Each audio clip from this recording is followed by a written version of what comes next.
What is up, everybody? It's Dr. Vibe here, host and producer of the award-winning Dr. Vibe Show, the home of Epic Conversations, and I'm the host of Epic Conversations, 2020 Best Podcast News Award winner, 2018 Innovation Award winner given out by the Canadian Ethnic Media Association. Also, I host the only online show in the world for dads and fathers. It's sponsored by Dove Men Care. It's also co-sponsored by Dad Central, Canada's national fatherhood organization. And Dad Central is in Canada, by the way. It's Canada's national fatherhood organization. And through that collaboration, I've been very blessed this year to contact directly or indirectly, or reach out to directly or indirectly 75,000 fathers around the world, over 75,000 fathers around the world. And I'm very humbled. So that is one of the best gifts I've had, not only this year, but in my life. And I am the board chair for the Global Food and Drink Initiative, which is a multimedia not-for-profit that amplifies Blacks in the diaspora that are doing their thing in food, drink, and travel. And as always, I like to say you're blessed, highly favored, a magnet for miracles, and a solution for someone's problem.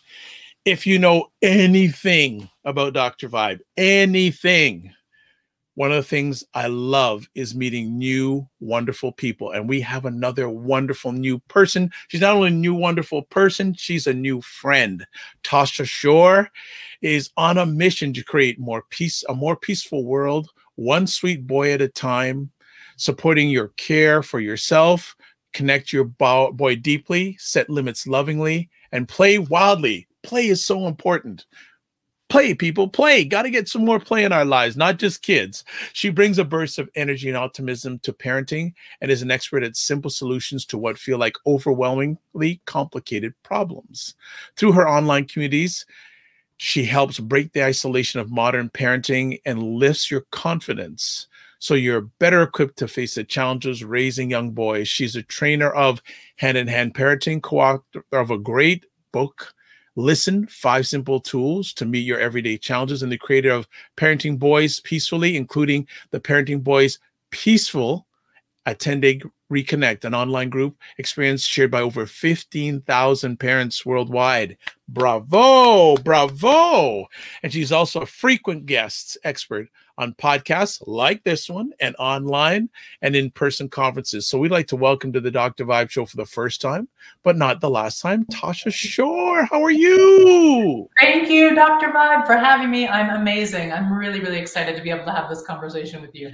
I am fired up. And now people will go, how did Dr. Vibe, well, you'll know, I'm telling you, she's amazing already, but after this, you're going to know she is amazing. But just trust my word. Believe it or not, our connection runs through Thailand. So believe it or not, Tasha's, I think, on the West Coast, I think California. I'm in Toronto, but we were introduced by a lovely lady named Sonali in Thailand. And she said, you got to meet each other. You got to meet each other. And when you have good people in your community, they just do right things. And I knew from meeting this wonderful lady, I said, yeah. And yesterday I had a huge privilege. She had just started an online group of dads. It was her first time out. I'm going to go there now, Tasha. I'm going to go there. And she was going, I don't know if any guy's going to show up. I'm so nervous. And one of the things, she's a certified coach. I'm a certified coach. One of the things is trust your intuition and just let your intuition go. And we had 10 fathers yesterday, and it was amazing. Like there were some barriers broken yesterday. And I'm just really humbled that Tosha allowed me to share with her community. I listened more than I shared, by the way, listening, 80-20, listen. And it was a great event. So thank you for being here. Thank you for taking the time. How have you been today? Good. I've had a really good day. One of those really productive days when you're in flow. I have to say, after our conversation yesterday, I was high. I gave myself this fist pump and I shouted yes out loud in my office to exactly everybody. But it was so exciting to connect with all those dads and really create a space for them to connect with one another. And I was so grateful that you offered to be there with us. and to offer your perspective and mostly just your presence, right? Because sometimes there's a bit of this imposter syndrome when I'm a woman supporting dads, right? So I'm obviously not a dad myself, but I have a real passion for it. I mean, my mission, as you mentioned, is to create a more peaceful world, one sweet boy at a time. And so we're constantly talking about our sweet boys and what do we do and how do we help them. But still, even in my community, a lot of the times I feel like the dads are left out. They're left out of the conversation, not purposefully, obviously, but I realized that I needed to make and wanted to make a concerted effort to create a safe and brave space, as my friend Dr. Vibe calls it, for those dads to come together. And that's what we did together yesterday. So it was a real gift to have you, and it was great. I'm still bouncing emotionally and mentally from that moment yesterday. And one of the things that's core for me is a lot of times life is made out of decisions and moments. And I made a decision to be part of that epic conversation yesterday. And it's a moment I'll never forget. And you know, it's interesting. Christy and I were sort of the outliers in the converse, not Christy, Tosha. Christy is one of the people listening right now. So sorry about that, but she's already bringing comments in as always in a good way. But Tosha and I were really outliers because there were about 10 fathers on there. There was only one father that was not Caucasian. There was, I think there was a guy who didn't speak. There was a Hispanic man on there. Hispanic, yeah. Well. Yeah. Two of them. But so both Christy, both Tosha and I were outliers because if you looked at the screen, we were outliers in that screen. There were no other black men in there. That's exactly. Sure. But I'm humbled that I was able to relate to each one of the men there, and truly, truly humbled about that. So we'll start getting. The last thing I'll say is Tosha sent me an email yesterday. She goes, I am pussed.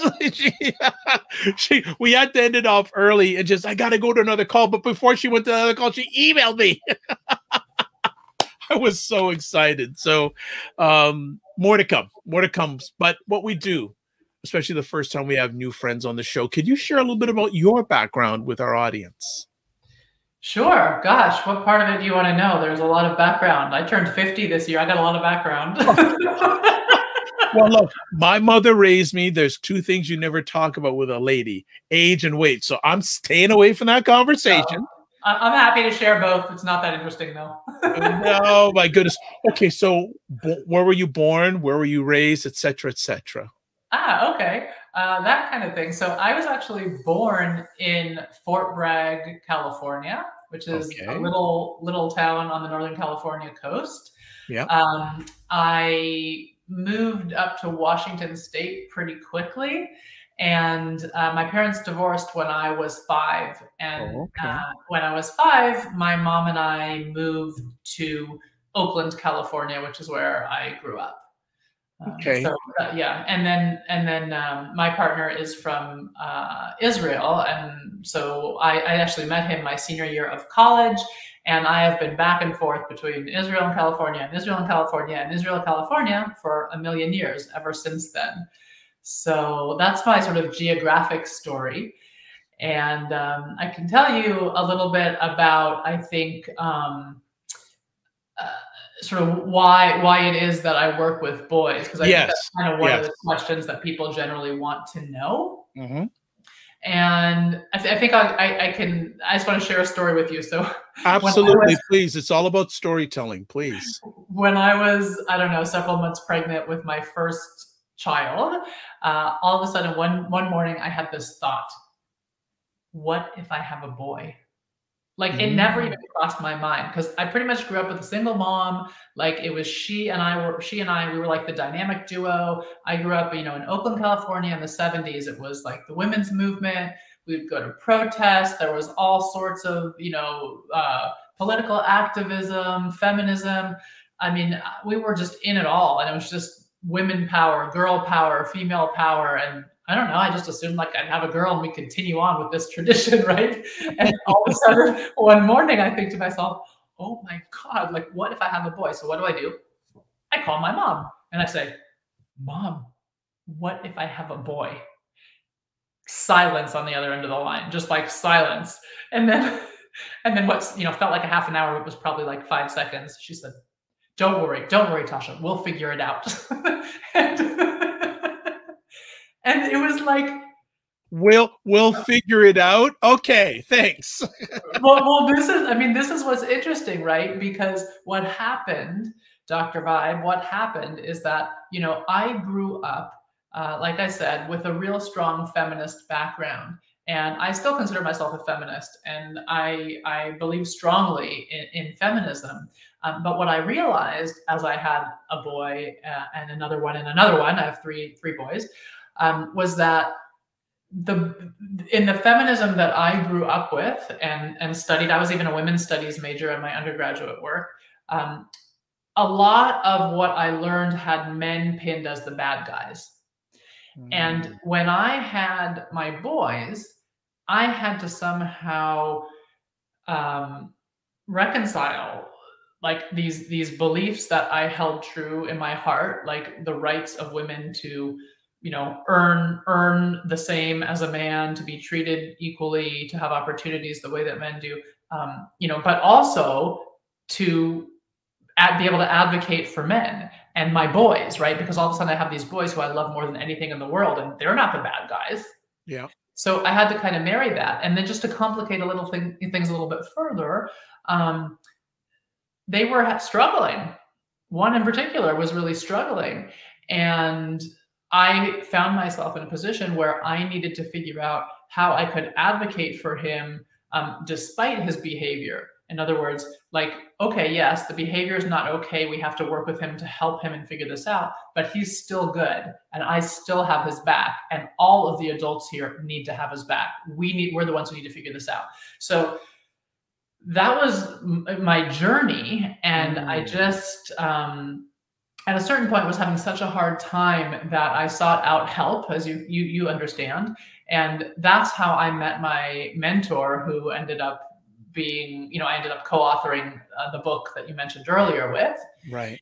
And she was running a support group that just randomly, or maybe not randomly, but I don't know, maybe it was just meant to be, but it was literally on this entire planet, right? We talked about Thailand, Israel, Canada, US. It was literally 10 minutes from my house. And so I started going every other week. She taught me everything she knows. And I was able to turn things around for my sweet boy. And at that point, I was like, okay, I got to spread the word. I have to let people know that there is help out there, that there's a way to do this peacefully. There's a way to parent our sometimes not so peaceful boys peacefully. We don't have to punish. We don't have to threaten, isolate them or anything like that. Because another little short story I'll tell before I turn back over to you. It's okay. I get excited about this. Sorry. No. You know what? Realize I want people. Remember, it's a safe and brave space. Yeah. Good. Because another story I'll share is that I started working with parents, and I was doing a lot of one-on-one coaching with parents individually, not particularly about boys, just using these tools that my mentor taught me. And one morning I sent my boys off to school, and I was just taking a quick, cup of tea and checking out the news before I started out my day. And I opened the newspaper, and it was like terrorist attack, rape, murder.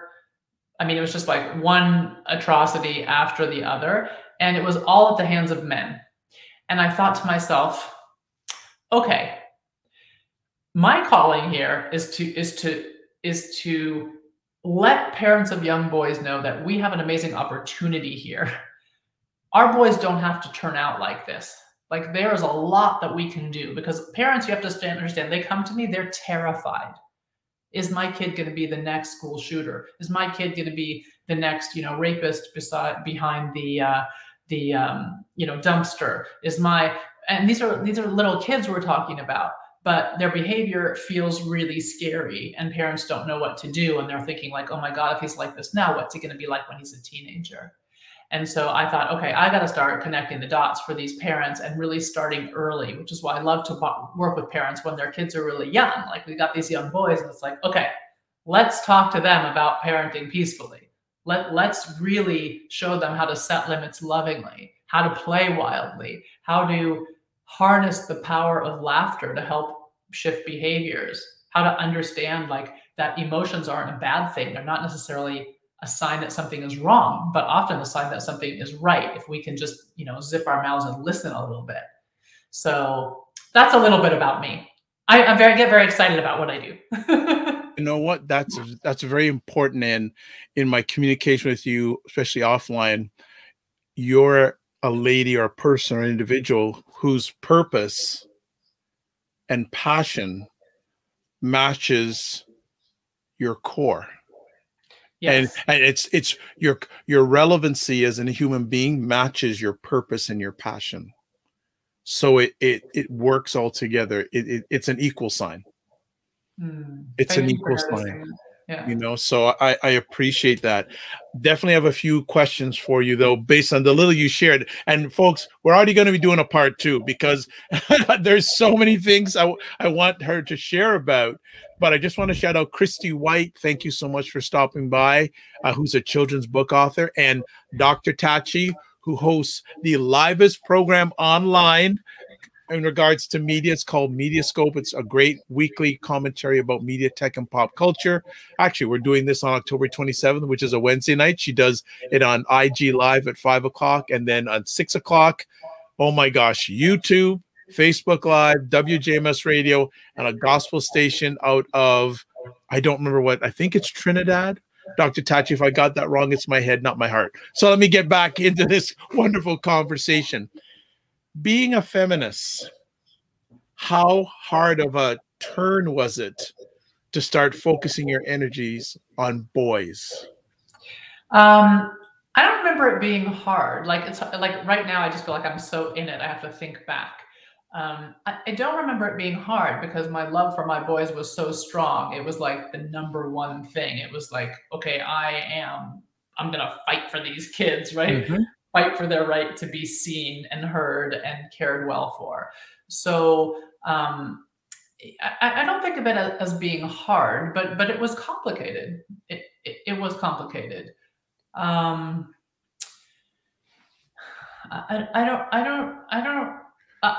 guess I had to figure out, and I guess the hard part is that I had to figure things out well enough for myself that I could express them to my followers, right? Yeah. So it's like one thing when you're doing your own work, but it's another thing like when you're a public figure and mm-hmm. people are listening to what you're saying, or maybe not a public figure, maybe that's not what I am, but like, I'm in the public eye, and I'm coaching, and people in the parenting world and peaceful parenting world know who I am.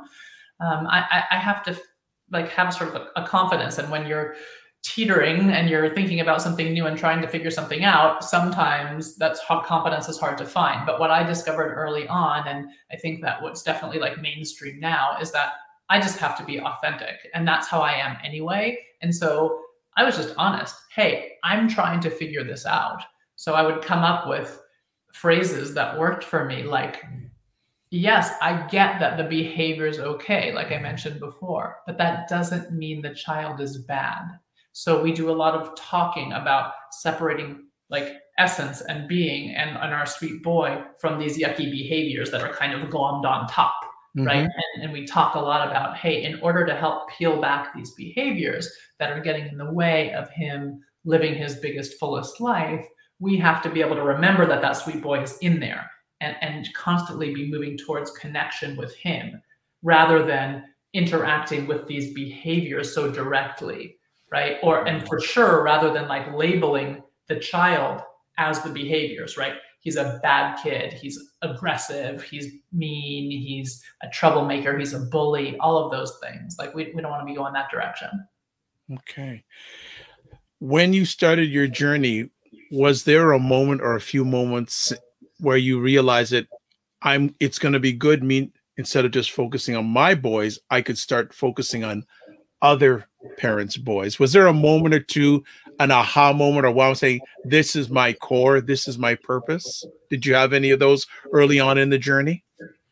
I think the aha moment is the one that I shared with you with like reading the newspaper. That was my aha moment. That was like, I have to connect the dots for parents. I love that should be another tagline, by the way. Which one? You connect the dots, boys dots for parents. Connecting the dots for parents. I'm doing a whole rebrand. I'm looking for a tagline. There you go. I think that's part of your core.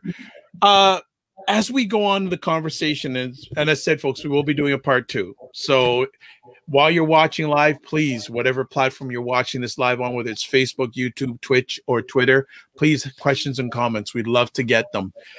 What are some of the actually, here I'm going to ask you, when you started this journey of helping boys, parents and boys, the challenges you heard when you started your journey, are they still the challenges you're hearing today? The challenges from parents? Yes. Yeah, absolutely. Yeah, they are. Sorry, what were you going to say? No, go ahead. Please listen, and I'd like to go a little bit deeper on at least some of them this evening, if we can. Yeah, so the challenges, I guess, unfortunately, haven't really changed. I think that in general, schools are a really hard place for boys. There's a huge number of boys who are kicked out of preschool. Boys of color, as I'm sure you know, at even higher rates, right? The preschool to prison pipeline, we talk about these things, right? So and I think to myself, okay, what are these boys thinking? Here's a boy who is 2 years old, who is 3 years old, who is 4 or 5 year old, and they are getting the message that the adults around them can't help them. Like, they are so scary, or they are so out of control that the adults who are supposed to keep them safe can't. What happens to that child when that happens? Like, they internalize that message and their behavior only gets worse. And so I'm constantly getting in there and advocating for them. Like, hey, we got to look at these behaviors. These behaviors aren't the boy. The behaviors are just behaviors. We need to connect with him. If we can get him to feel seen, if we can help him, sense our presence and our connection and our love for him and our belief in him and our confidence that we can help him, his behavior will change, even if we don't know yet what we're going to do. So, I mean, the world still looks at boys in the same way it did when I started doing this work. They confuse the behaviors with the child. School's not set up for them, mostly. What else? Lots of aggression. I get lots of parents who come to me because they're struggling with their child struggling with aggression, and I just feel horrible because they're shamed terribly by friends, by family, by even by like therapists. Sometimes it's like you need to be harsher with him, et cetera, et cetera. And people just don't understand that really what's going on behind that aggression is like there's a little scared little boy in there, and we need to connect with him. It's just always about connection. So lots of aggression still out there, and lots of aggression being attempted to, or adults who are attempting to address it with strategies that just don't work, right? They just don't work. And one of the things that I'm constantly saying to parents is, the first thing we're going to do is we're going to stop doing what doesn't work. You're here because what you've been doing doesn't work. Let's put that aside. Okay. Now it's going to be part 3. No. No, I'm being very serious because we can go on for years. Yeah, no, because I'm already looking at a 2 or 3 part conversation series here. Because I know once we just talking about the education system will fill up the rest of this conversation. That is not my area of expertise. I just want to say, but I just got parents in my community all over who are from all over the world who are like, yeah, my kid is not thriving. He's in trouble. Like they're walking around like terrified of the phone call home, right? A win in my community is like, we didn't get a call home. We didn't get a call from school today. Because if you've got a boy who's struggling, you know what that looks like. If your boy's in school, it's like your phone beeps and your stomach drops and you're afraid to look and you're just hoping it's not the school. Just want to shout out also to Sivan. Thank you, Sivan, for dropping by on Facebook. Runs a great community called Men 360, based here out of the Greater Toronto area. So thanks for dropping by. In regards to the school system, why in Europe? Okay, what do you feel the school system is not getting right when it comes to educating and raising our boys? Okay, so what they are not getting right is that they are still insisting that punishing them is going to improve their behavior. Like, and they're doing exactly what I hate when people do, which is that they're continuing to do something over and over again that doesn't work. So we still have, the stoplight in the classroom where it's like, if your good behavior is good, you go to green. And if you're a little bit off, if you wiggle or you make a noise that you're not supposed to make when you're not supposed to make it, you go to yellow and that's your warning. And then, I don't know what makes you go to red, but you're up and, I mean, just imagine, I think to myself, like, what if I'm sitting at my desk and like all day somebody's watching me? And every time like someone's like, oh, you got your leftover dirty breakfast dishes on your desk. Oh, red. It's like, oh, you went and washed them? Okay, green. Well, what about that bill that's overdue? Well, yellow. It's not like totally overdue yet, but you're in the 30-day period. I mean, it's like this constant thing. Like, how is anybody supposed to perform well or relax or be able to, succeed in a situation like that? So the school is still punishing. They're taking off recess for quote unquote misbehaving. Oh my goodness. Like, that's the worst thing you can do. You got this little boy who's like desperately trying to sit still, long enough to be able to make it through class, right? And he's just trying to hold it all in, and he can't do it anymore, and he like falls back in his chair and he's hanging over or whatever, Oh, 5 minutes off recess. Oh, 10 minutes off recess. That kid needs recess more than anything else. Not only does that kid need recess, but you give that kid recess and he's going to do better in the classroom. So the schools they just don't know what else to do. They don't know what else to do. They got to understand the brain science. I mean, the brain science is very clear that a child or anybody can't learn unless they feel connected. Yeah, they cannot learn unless they feel seen, heard. Their thinking brain, and Dan Siegel, the neuroscientist at UCLA, he talks about he does this brain model with like flipping the lid, which I love. You've got like, the limbic system in here and the prefrontal cortex up here. And it's like, you want this, you want your kid like this so that you can communicate. This is when they're like ready to learn and receptive and able to cooperate and basically like all the good behaviors, all the yummy things that we want. That's when their brain's like hanging out like this. But when they feel threatened, when they feel like teacher doesn't like them, or they're going to get in trouble, they're scared to get in trouble, whoop, they flip their lid like this.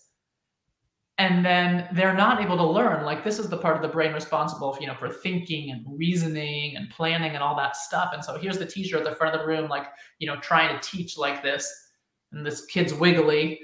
And the teacher's like, okay, 5 minutes off recess. And it's just like, whoa, rather than like this. And the thing is, it's like, you move towards a child, you put a hand on their shoulder, you invite them in at the beginning of recess to share a book that you saw in the library that you thought they might like. You give them a high five as they enter the classroom in the morning, or say you're really glad to see them. I mean, there's some really small things that teachers can do to just over and over pound in essentially like, I like you, I like you, I like you, you're good, we can do this. Like that message, rather than that sort of it's me against you kind of a thing, which just doesn't set them up for learning. Christy White is saying, absolutely. So I think you've gained a new fan. Yay. Absolutely. I don't care if I gain fans, but I'm glad that she sees she's definitely supports. Then if the school system knows that there's a gap, there's a deficit in educating / raising our boys in their environment, why aren't they doing anything to change? Or why they're listening, but they're not hearing? Why aren't they doing anything about this, in your opinion, from your personal opinion, and then working with other parents? What's the block? Right. So, I mean, again, this is my opinion and sort of just my experience with parents. This is not my area of expertise, but what I do want to say is that educators, they're not there to get rich. They're there because they're passionate about their work. They want to help kids. They are incredibly under-resourced. They are underpaid. They work hard. So I feel for them. I get it. Like you couldn't pay me $1 million to do their job. No way. It's hard. I get it. They've got often a lot of kids that they're responsible for at the same time. It makes it really hard. But I think that part of the reason that they're not getting it is because the same reason the whole world isn't getting it is like we're just old school. Like we're just stuck in this behaviorist model of education and discipline where the parent is or the teacher is the one to control the situation. Like this little being is to be controlled, rather than to look at it like, oh, there's this being, like this child is complete and full and good and wonderful, and we're here to guide, but not to like mold him into something that we want him to be. And I think there can just be a lot more space given to kids to be able to discover who they are, rather than us trying to make them who they are. Like the school system is trying to have everybody be great at everything. I mean, right? Everybody's supposed to be great at everything. You got to come through high school and you got to take physics and chemistry and math. My kids are going like, when am I ever going to use this? I'm like, can I shake your kids' hands? Because that was the same way I was. I'm going, I have no use for calculus. Right. I have no use for relation functions. No, I don't get it. Right. I mean, I know I was just going to say calculus because I was like, I went all the way through calculus in high school. I couldn't even tell you, like, if you were holding a gun to my head right now, what calculus is. I don't even know what it is. No. Okay. But the point is that there's this requirement, there's this expectation that kids be good at everything and very specific things at that. And not every kid fits that mold. And one of the things that I really work with parents to do is to learn how to meet their child where he is. Like this is who he is. This is your kid. Like you could get him diagnosed with this, that, or the other thing if you choose, or you could not choose. It doesn't matter. Like I don't have an agenda. But the reality is the same kid's going to come home at the end of the day, regardless. This is your kid. So let's figure out how to play the hand we've been dealt.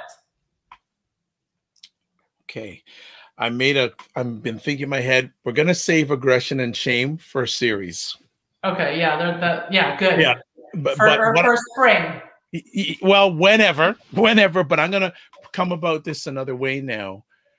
What impact? Oh, no, 2 conversation pieces before we leave. First one is that parenting today, how much do we need to let go of the way we were raised? Well, I'd say it depends on how well you like the way you were raised. So I think there are those of us who feel like we had amazing childhoods and we want to give our children childhoods like we had.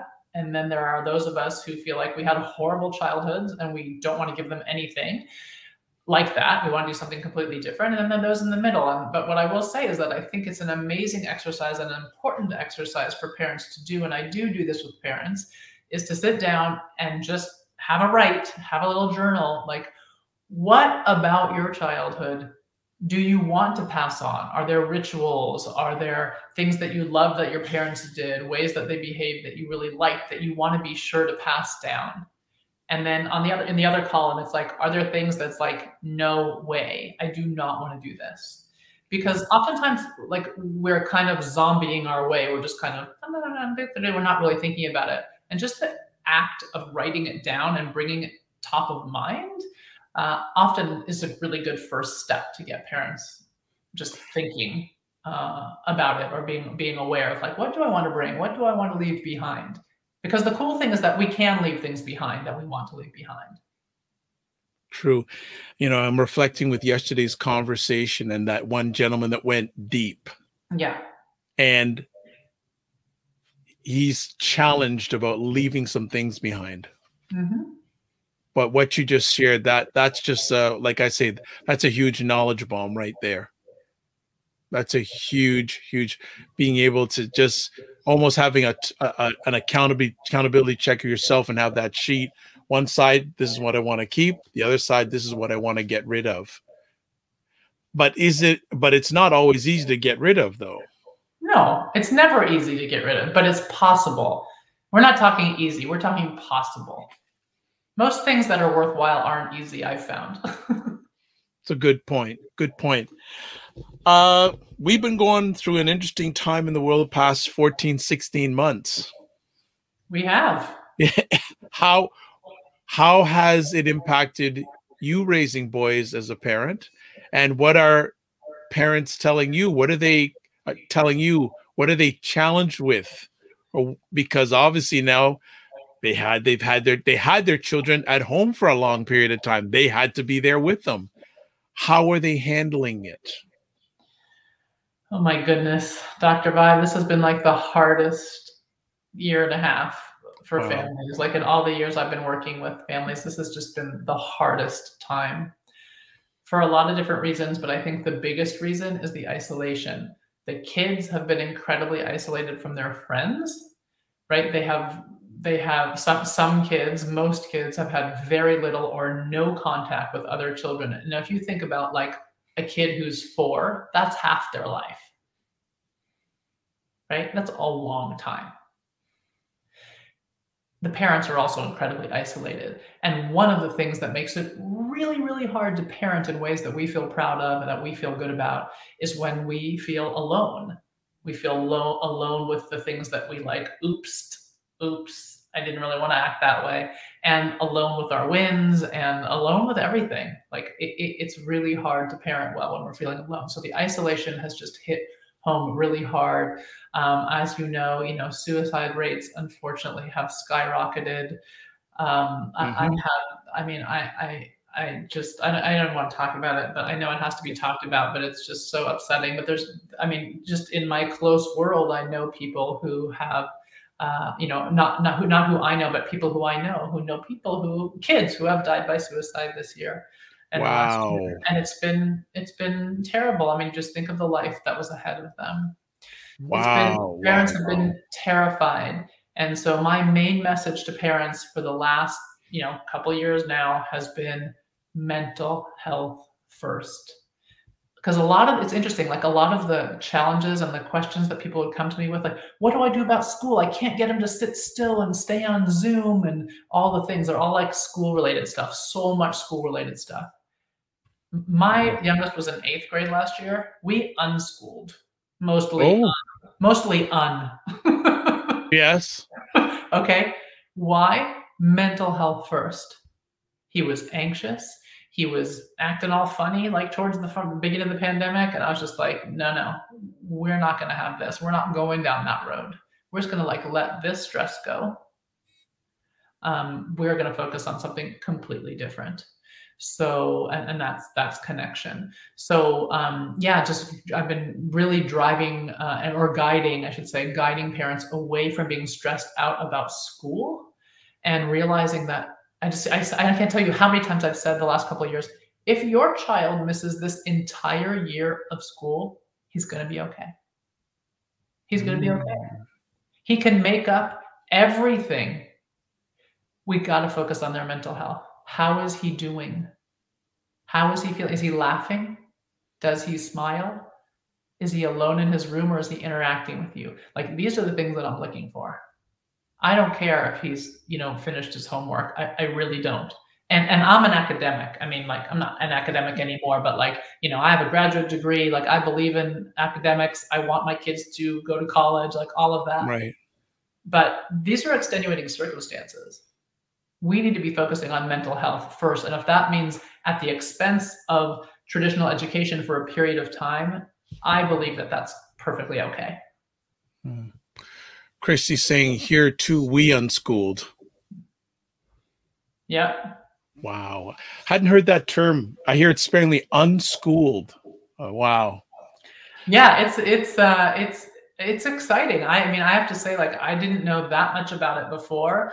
I ran a book group in my community last summer, I think it was. I brought in the authors of The Self-Driven Child. They have a new book out right now too. And it was just really interesting to talk with them and have this conversation about like what it means to help a child develop intrinsic motivation as opposed to what we do with our traditional schooling, which is like, learn this, learn that, learn this, learn that. And by the way, do it this way at this time. sitting in this position, right? How much has the last 16, okay, how much impact do you feel going forward since you focus on raising boys? How deep and how long will this impact last, do you feel, on this generation of boys? Oh my goodness. I think it's going to last them their lifetime, and I think they're going to remember this. I think a lot of it is going to depend upon how we, the adults in their lives, react and respond, how thoughtful we are about helping them out, keeping them emotionally safe, creating safe space for them to share their fears. I think it doesn't really help for us to sort of pretend everything's okay or to freak out completely. And it for sure isn't going to be, I don't think it's going to be helpful to their healing to just kind of go back to life as it was before and just kind of go like, check, okay, we're done with COVID. Like there's going to be a lot to process. Like we need to understand that. I mean, I'm seeing now, these kids are going back to school. It's hard for them to go back to school. It's hard. Like they haven't socialized in almost 2 years. They don't remember how to do that anymore. The plus is that the schools, like the teachers, are much more forgiving right now. So, and that's a really good thing. They're just really being, they're being thoughtful and forgiving. I'm finding a lot of teachers will be much more understanding than they would have been before. Nice. And Christy's saying also, as an Indigenous family, it worked out best for us, the unschooling. Unschooling, yeah. Wow, that's great. That's great. Well, geez, this time went by real fast. My goodness. My goodness. Before we let you go from part one, I keep on saying, what sort of thoughts can you give to the parents of boys out there? And you've already given us so many great words of wisdom and evaluated experience. Anything you'd like to add to the conversation? I think the last thing I'll say, and I talk about this a lot, is that your boy is good. Even if he's struggling, that doesn't take away from his goodness. And that every bad behavior, misbehavior is a call for help of some kind. And we might not like what that call for help looks like, but it is our job as parents to answer, to recognize it as a call for help and to answer it. So if you can let go of taking things personally, he's trying to manipulate me, he's trying to hurt me, he wants to do this, that, and the other thing, and to switch that mindset around and think, okay, he's doing the best he can right now. That best isn't good enough. What can I do as the adult with a developed brain to help life go better for us right now? You'll get places much faster. Actually, there's one thing I also want to add on how important it is to raise our boys the best we can, because those boys turn into men. Absolutely. And can you just share a few moments on how important it is to get that foundation of boyhood, because it's the foundation of manhood? It absolutely is. And when I looked at that newspaper that morning, that's just what hit me. And I thought to myself, these boys, they need to not be confined to the feeling of anger by the time I think it is like 5, by the age of 5 or something. That's sort of the one emotion that I feel like that they can express acceptably, right? So we don't accept as a society, a world society, many of us aren't comfortable with. We don't accept like the softer, more feminine feelings from our boys. We shut them down. We tell them to man up. We need to help our boys, or create safe spaces for our boys to be able to feel their full array of feelings, that full rainbow of feelings, from sadness to embarrassment to failure to whatever it is. Joy, excitement. I mean, all of these things. Like an emotionally intelligent man is a man who has access to that rainbow of feelings, who isn't stuck in anger. And that's the box that we're putting our boys in and then our men in, right? So if we can change that for our young boys, we're going to be creating a whole different kind of a man moving forward. That's a beautiful way to end off our epic conversation today. Tosha, that was amazing. Thank you so much. And I'm glad how you set you up for it, set you up for a 3-part series. I love it. I absolutely love it. For those who are watching live on the replay, I have her website up here, her website address, toshashore.com. And if you're watching this, you can see the homepage. It's right there. So if you want to get in contact with her, that's the best way. I'm also going to, if you're really interested, I'm also going to show her Facebook page. So if you want to join that also, I'm going to put that up in just a second here. But definitely, I'm a member. So why not you? If you believe in boys and men, the betterment of boys and men, there's a Facebook page also. Yeah. Tosha Schore. Can I say one thing? Absolutely, anything. So I run something you mentioned earlier, Parenting Boys Peacefully, a 10-day reconnect. I'm actually creating a new 5-day version. It's going to be a whole different kind of experience, but I run it. It's free. And I run it, it's been almost a year actually, but generally I run it a few times a year, a couple times a year at least. But I'm going to be doing it in a couple weeks from now. So I haven't quite got it set up yet, but I can give you that link once it's done or posted under the YouTube. Or you could also come on the show and promote it. Yeah, I mean, it's only in a couple weeks from now, so doesn't matter. Okay, because it's a great place for you parents out there. If you're feeling like you're struggling with your boy, like you're losing him, he's kind of out there somewhere, and you've lost that connection. You don't feel like he's able to cooperate, or you're able to discipline in a way that you're feeling good about. This is a perfect way to start to shift that and start moving you in a different direction. Wonderful. And Sivan has said he's already joined your Facebook page. Bang. There you go. Well, Tosha, I'd like to thank you for taking the time out of your positive, productive schedule to share with us. Also want to thank your family, not only your immediate family, but your larger family for the support, and want to thank you for everything you have done, are doing, and will be doing in order to help us raise boys to good men. Exactly. My mission, creating a more peaceful world, one sweet boy at a time. Tagline. That's my mission. That's my mission. Well, that's your tagline. That's that again. Mm-hmm. That is relevant to who you are. Yeah, absolutely. Thank you so much. We'll see you soon, and make sure to give yourself grace. Thank you. Thanks, Dr. Vibe, for inviting me on. I really appreciate the opportunity to share my thinking with your fans. They're family. I don't like fans. They're family. Family. We're family. We're family. All right. Take care. Bye. All right, folks. Epic conversation. Yeah. Tosha and her community are just doing absolutely wonderful things. And again, really encourage to at least go to her website. And if you are up to it, go to the Facebook page, join it. Hey, maybe when she has that 5-day course or that 5-session course coming out in a few weeks, I'm going to take it. Are you? I'm just asking. So it's Dr. Vibe here. I'm host and producer of the award-winning Dr. Vibe show, the home of Epic Conversations, and I'm the host of Epic Conversations 2020, Best Podcast News Award winner 2018. Innovation Award winner given out by the Canadian Ethnic Media Association. I also host the only online program in the world for dads and fathers that's sponsored by Dove Men Care. It's also co-sponsored by Dad Central, Canada's national fatherhood organization. And I am the board chair for the Global Food and Drink Initiative, which is a multimedia not-for-profit that showcases Blacks in the diaspora that are doing their thing in food, drink, and travel.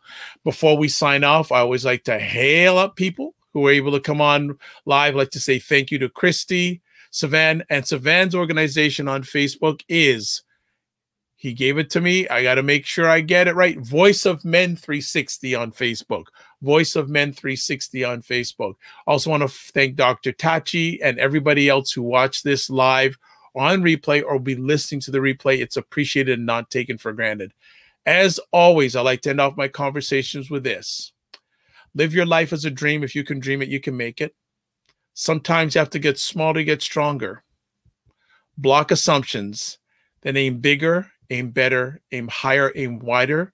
Love, faith, and respect, and remember to give yourselves grace. I want to thank everyone for watching this conversation. And don't you worry, Tosha's coming back. She's coming back. All right? God bless. Peace to well. Keep the faith and walk good.